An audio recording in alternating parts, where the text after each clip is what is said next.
The LNP's member for Ninderry. This is an electorate that spreads from Budrum to Yamundi.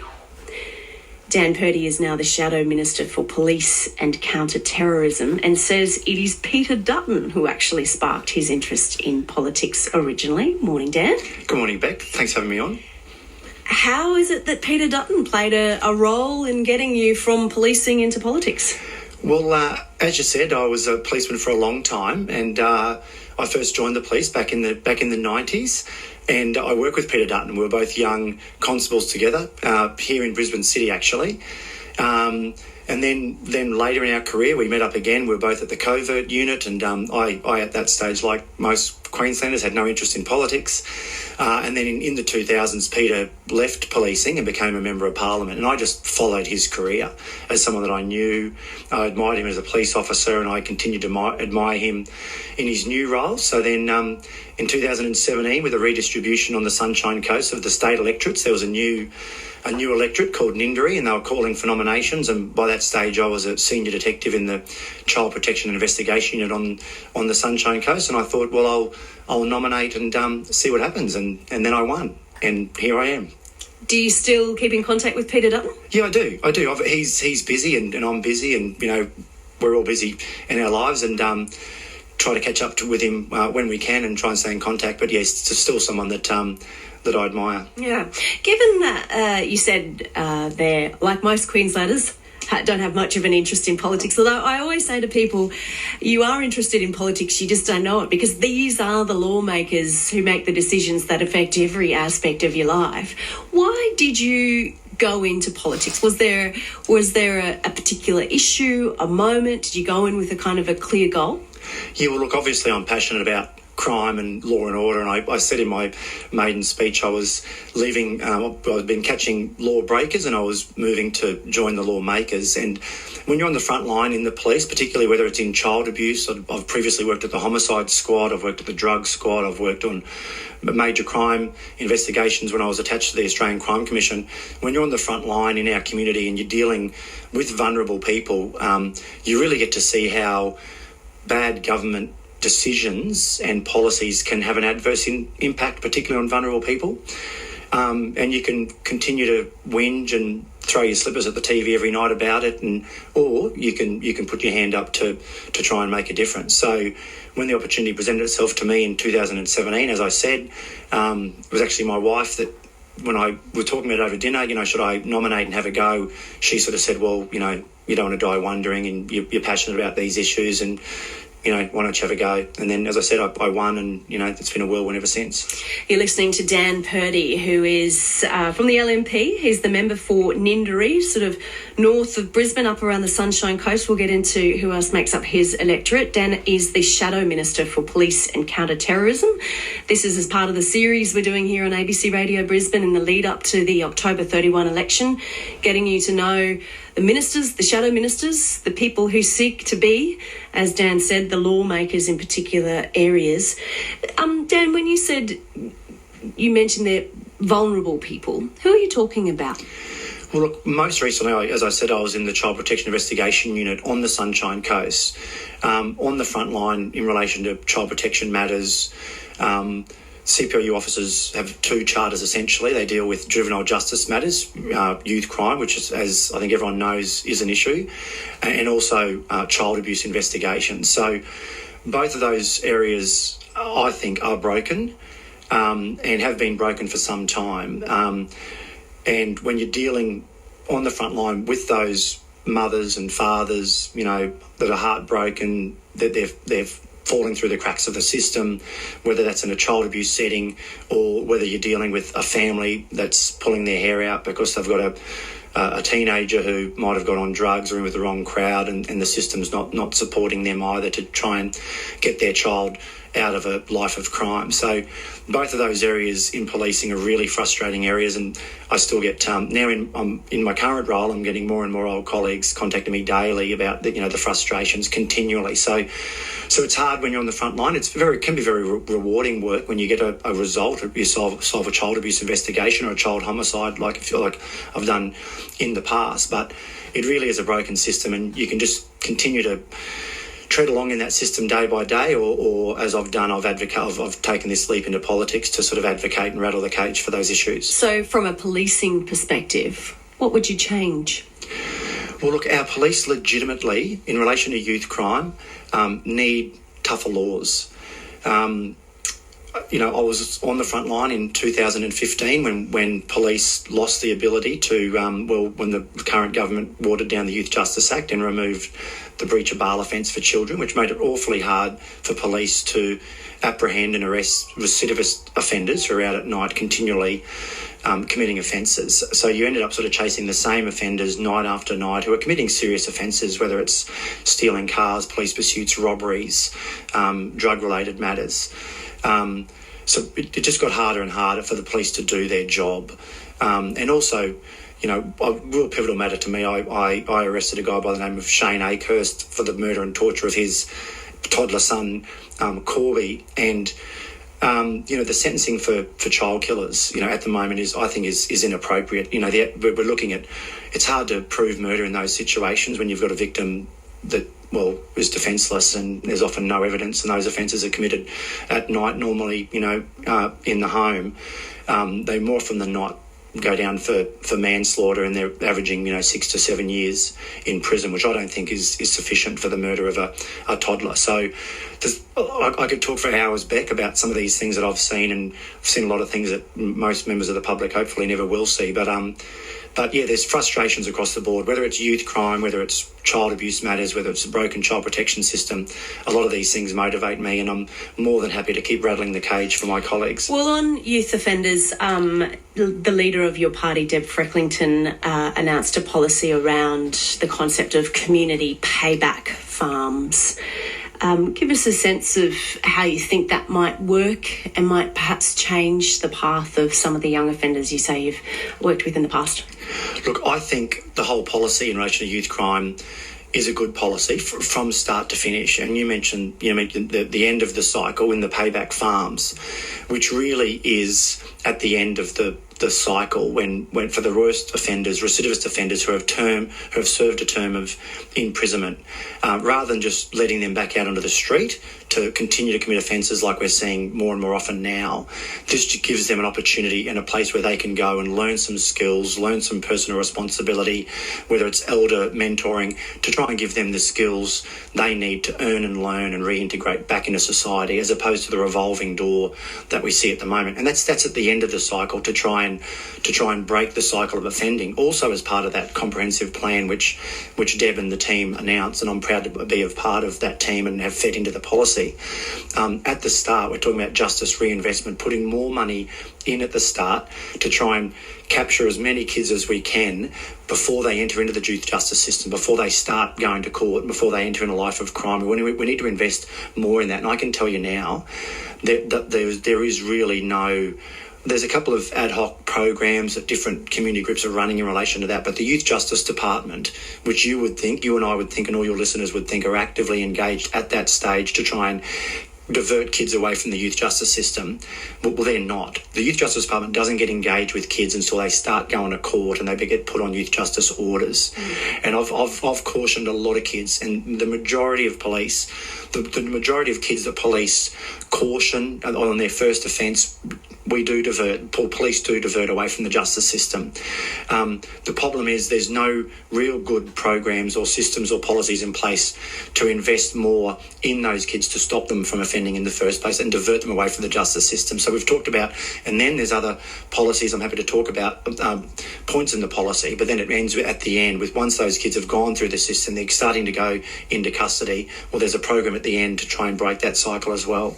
Dan Purdie, the Shadow Minister for Police and Counter-Terrorism, live on ABC Radio Brisbane. It's 10:30. My name's Rebecca Livingston. On engagement with the system then, Dan, next week Australian governments will consider whether to raise the age of criminal responsibility to 14 years. At the moment it's 10. What do you think should be the criminal age? Look, I think, and I have seen, I think all your listeners would agree, kids and teenagers are getting older, younger. When I started in CPIU, the main age of offending was probably 15 and 16, but whereas now more commonly seeing kids around the age of 12 to 14 and even sometimes younger, committing serious violent offences. Any child under the age of 10 at the moment, police have no avenue to deal with them whatsoever. They're not deemed to be criminally responsible. There's no action police can take against them. If that was raised to the age of 14, essentially what you would see is these kids would be totally lawless. And sometimes they do need protecting from themselves. We've seen a horrific incident up in Townsville with a fatal accident. Kids 14 and under. I don't think we can afford to be in a situation where we've got kids 14 and under totally out of reach of any intervention from the law, to be totally not criminally responsible. I think a lot more needs to be done with those younger kids to divert them away from the justice system, which we just spoke about. But this is just a knee-jerk reaction, I think. This conversation started, I know it is a national conversation, but it started in the Queensland Parliament off the back of the Watch House crisis when they had so many kids in custody they didn't know what to do with them. So we started hearing the government talk about raising that age of criminal responsibility so they could just open the doors and let all these kids out. And I just think letting them out, there needs to be consequences for actions, there needs to be deterrence, there needs to be education. And just saying, okay, you are no longer responsible at all for any crime you commit until you're 14 is probably not the answer. So you'd leave the criminal age at 10? I think so. Yeah, well, look, that's the age of criminal responsibility, and police still need to prove requisite capacity that a kid at 11 knew what they were doing was wrong. We still do that now. Police do that now. So there are systems in place for those younger kids. But, at the moment, as we've seen, kids often need to be protected by themselves, even at that age of 12 and 13 and 14. Have we got enough police officers in Queensland? Well, look, as the population has grown, the police numbers have continued to grow, but there is no doubt per capita police numbers are down. They are down considerably. And so is the police budget, per capita and by percentage of the state budget. And the frustrating thing for the police, who contact me all the time, is when they're chasing their tail all the time. Essentially, the laws and the policies they've been given at the moment are tying their hands behind their back. They're chasing the same kids night after night for the same offences, and these kids are released from the watch house before the police have had time to do the paperwork. So there's a lot of things we can do to give the police the tools and the laws and the policies they need to more efficiently do their job. Then we can do that quite rapidly, and there's no doubt we need more police as well to catch up with that population growth. When you pull back from that bigger picture, because as you say, Dan Purdie, you have been on the front line, you've seen things that most people would never want to see in your work as a police officer. I guess when you, in moments where you reflect on the circumstances that lead to a 10 or 11-year-old committing a crime. I mean, this is a child. You've got two daughters yourself who are, is the oldest one 10? Right about that age? Yeah, 9 and 7, yeah. 9 and 7. What do you think about some of the levers around social factors and support and I guess a kind of a healthy, productive society? That means we're not at a stage where those children are committing crimes. Well, look, that's a very good question, a very big question. My little girl, who's nearly 10, is still a baby to me. The thought that she would be out unknown to where my wife and I know where she is and out in a stolen car and getting in police chases is just so foreign to me. And there's other bigger social issues around that, but that's where we need to focus on these kids when they first come to police attention at the age of 10, 11 or 12, rather than just wait for them to continue to go through the system, end up in court after a few court appearances, then the Youth Justice Department becomes engaged. We need to reinvest resources, government resources, to proactively target these kids. And obviously there's parental responsibility as well, which is a bigger issue. But from a policing perspective, if we were to reinvest more time in those 11 and 12 and 13-year-olds and stop them from getting to the point where they're continually going to court and facing custody, because we really don't want to see any kids in custody.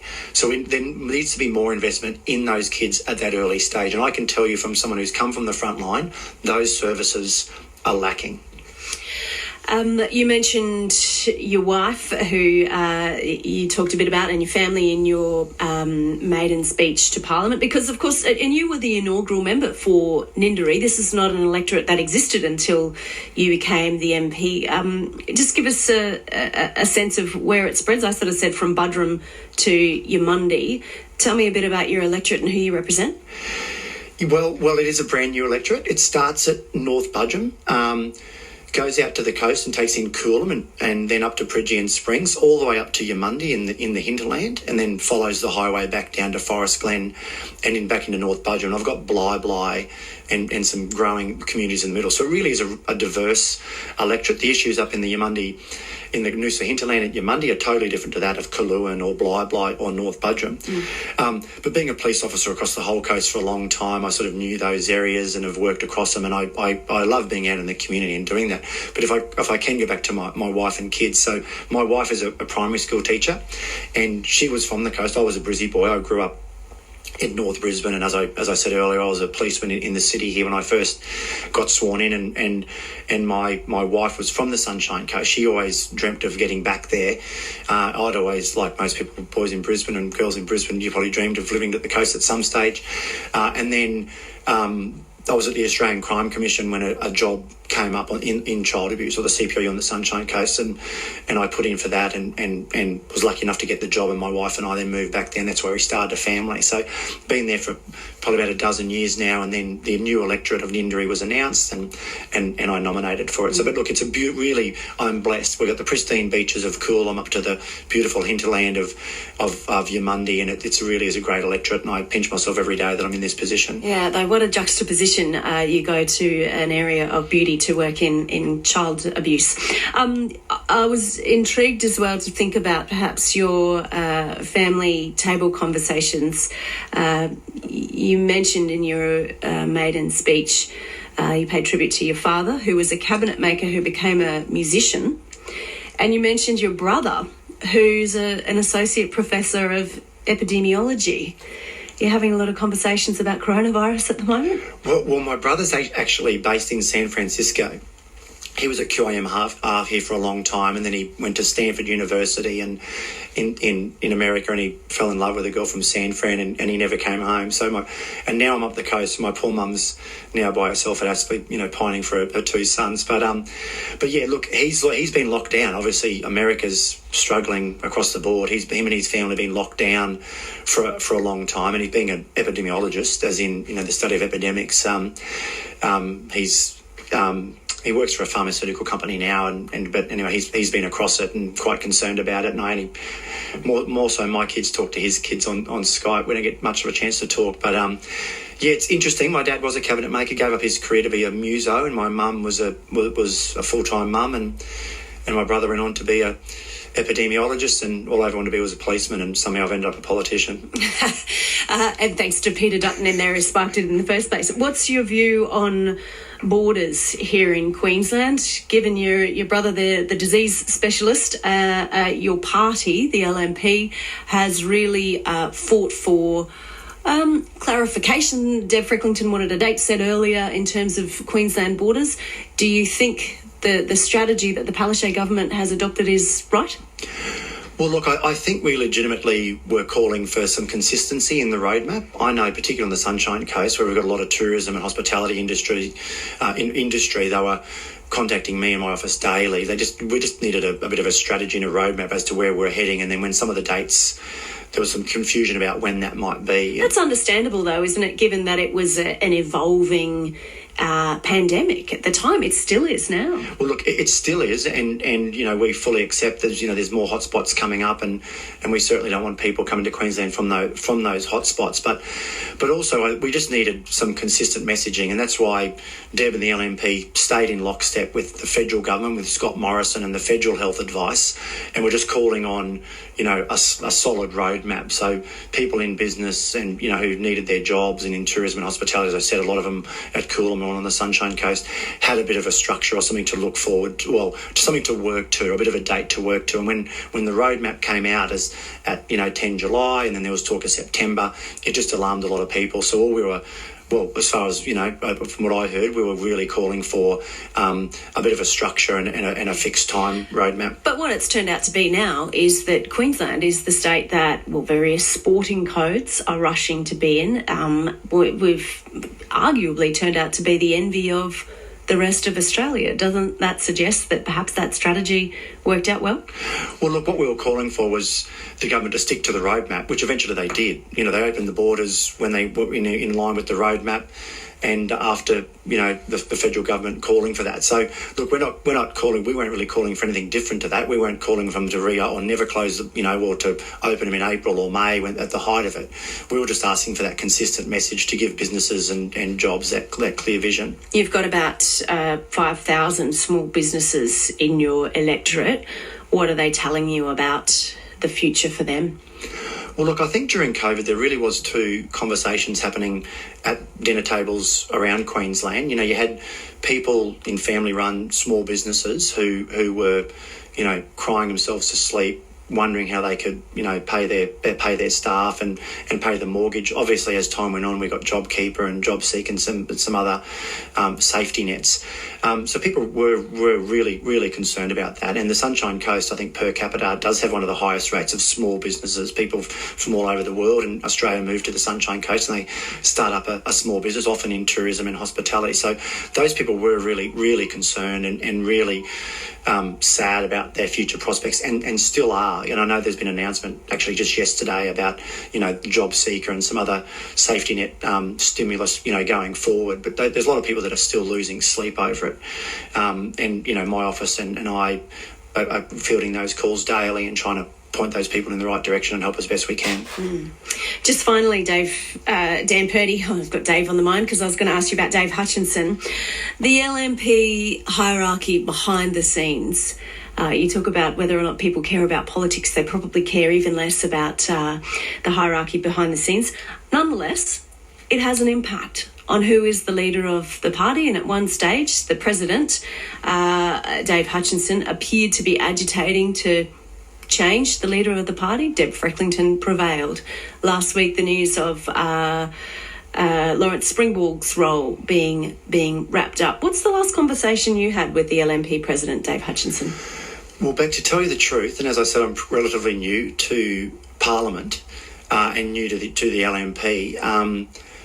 I haven't had many conversations with Dave Hutchinson in my life. And as you said, the people don't care. And to tell you the truth, I don't care about those things. It's a distraction. It's an unwanted distraction. Well, it matters, though, because it determines the direction of the party, who might lead the party. Well, look, and as I think Deb showed the other week, Deb's got unanimous support from the party room. Those backroom conversations, I certainly don't care about them. I have not lost a minute's sleep over them. They are a distraction, an unwanted distraction. We don't need them. But when we've spoken about today, when I'm talking to my old colleagues about issues about youth crime, or I'm answering the call in the office about these small businesses that are growing broke and crying himself to sleep every night, issues of the party. As I said, I've met Dave Hutchinson. I probably can count on one hand how many times I've spoken to him and met him. It's irrelevant to me what they're doing, and I don't care, and my electorate doesn't care, and I'm not being distracted by it. I legitimately am focusing on those core things that I'm passionate about. Should the LNP prevail on Halloween, October 31, the election, would you like to retain the portfolio or take over the portfolio as Minister for Police and Counter-Terrorism? Well, look, I would dearly like to, should we win, and I am passionate about law and order. As I said, I've devoted most of my adult life to fighting crime and keeping vulnerable people safe as best we can in the community. And if I get the opportunity to one day be the police minister, that'd be an honour, and I would do everything in my power to make sure the police have got the laws and the legislation and the resources they need to do their job. Dan Purdie, really appreciate you taking the time this morning. Thanks so much. The LNP's member for Ninderry, Dan Purdie, who is the Shadow Minister for Police and Counter-Terrorism. I should say we did invite Mark Ryan, the current Minister for Police, on the program as well, who wasn't available this week. We'll continue to extend the invitation to all sides of politics in the lead up to the election.